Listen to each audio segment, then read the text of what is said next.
আজকের ভিডিওটি বাংলালিংক সকল ইউজারদের জন্য। আপনাদের কাছে অনুরোধ, ভিডিওটি শেয়ার করবেন, কারণ আপনাদের হয়তো অনেকেই এই সমস্যাটা এক সময় ফেস করতে হতে পারে। বাংলালিংক মালিকানা ট্রান্সফার করতে গেলে 350 টাকা চার্জ লাগে বর্তমানে, যেটা আগে ছিল না।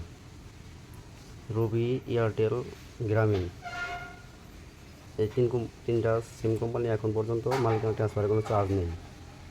প্লাস সকল রিটেলারের কাছে তাদের অ্যাক্সেস দেওয়া আছে যে কাস্টমার চাইলে যে কোনো সিম, যারা সিম বিক্রি করে দোকানদার, ওইসব দোকান থেকে মালিকানা ট্রান্সফার করতে পারে। এটা কাস্টমারদের জন্য সুবিধা দেওয়া আছে, কিন্তু বাংলালিংকের ক্ষেত্রে এটা দেওয়া নাই। বাংলালিংক কী জন্য দেয় নাই, কাস্টমারদের তারা হয়রানি করতে চায় কি না এটাও তাদের হইতে পারে।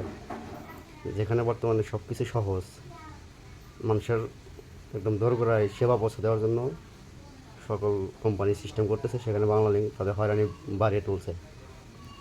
তো আমি বলতে চাইছি যে আসলে যে কথাটা হয়েছে, তাদের সিম মালিকানা ট্রান্সফার করতে 350 টাকা চার্জ লাগে, প্লাস কাস্টমার কাছে যাইতে হয়। দোকানদারদের কাছে তারা কোনো সিস্টেম রাখে নাই, কিন্তু গ্রামীণ, রবি, এয়ারটেল তারা দোকানদারদের কাছে সিস্টেম দিয়ে দিয়েছে, অ্যাক্সেস দিয়ে দিয়েছে যে তারা মালিকানা ট্রান্সফার করে দিতে পারবে, সেখানে কোনো চার্জ নেই। এটা এখানে ফ্রি দেওয়া আছে। এখন কোনো দোকানদার হয়তো 50 টাকা বা 100 টাকা নিতে পারে, এটা যেহেতু উনি করে দেবে, সময়ের ব্যাপার স্যাপার আছে, উনি সময় দিবে বা 50 টাকা লাগতে পারে, কিন্তু এই সেবাটা তারা দোরগোড়ায় দিয়ে দিয়েছে। মানে আপনি চাইলে কাছ থেকে করে নিতে পারতেছেন। বাংলালিংক কিন্তু এই সেবাটা আপনার দেয় নাই।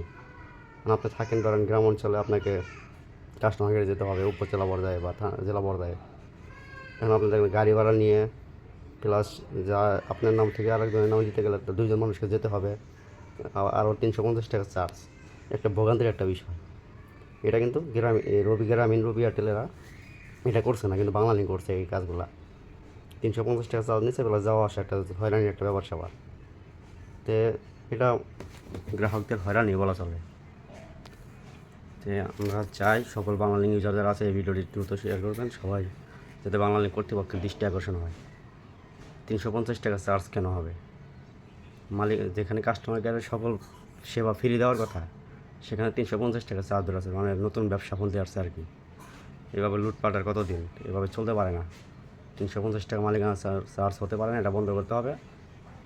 প্রয়োজনে ফ্রি দিতে হবে। মালিকানা ট্রান্সফার করতে হলে কেন চার্জ দেওয়া হবে? এটা ফ্রির ব্যবস্থা করতে হবে। আমাদের সেবা আর সহজ করতে হবে। আপনার ধীরে ধীরে সেবারে কঠিন করতেছেন কেন? আর আমাদের বাংলালিংকের কাছে আর একটু অনুরোধ, আপনারা সকল রিটেলারের কাছে অ্যাক্সেসটা দিয়ে দেন, যাতে কাস্টমার সহজেই তাদের নিকটস্থ দোকান থেকে কাস্টমার মালিকানা ট্রান্সফার করতে পারে। আপনার কাস্টমারকে এই জিনিসটা রেখে আপনারা কাস্টমারকে ভোগান্তিতে ফেলছেন আরও। ভিডিওটা যদিও একটু বড় হচ্ছে, আপনাদের কাছে দয়া করে অনুরোধ করলাম ভিডিওটা শেয়ার করেন, বেশি বেশি শেয়ার করেন, যাতে বাংলালিংকের দৃষ্টি আকর্ষণ হয়। এই 350 টাকা মালিকানা চার্জ দিলে কাস্টমারদের উপর জুলুম। মালিকানা ট্রান্সফার করতে গেলে কেন কাস্টমারদের 350 টাকা দেবে? এটা তো আপনার বাধ্যতামূলকভাবে নিয়ে নিচ্ছে, মানে কাস্টমারকে জোর করে নিতে দেবেন।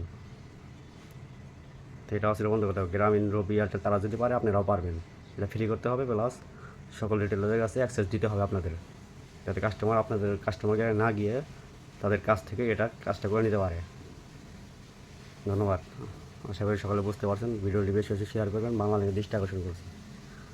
350 টাকা চার্জ বন্ধ করেন, গ্রাহকদের হয়রানি বন্ধ করেন। আপনাদের সেবা যাতে আরও সহজ সেবার লক্ষ্যে অবশ্যই এটা বন্ধ করতে হবে। ধন্যবাদ।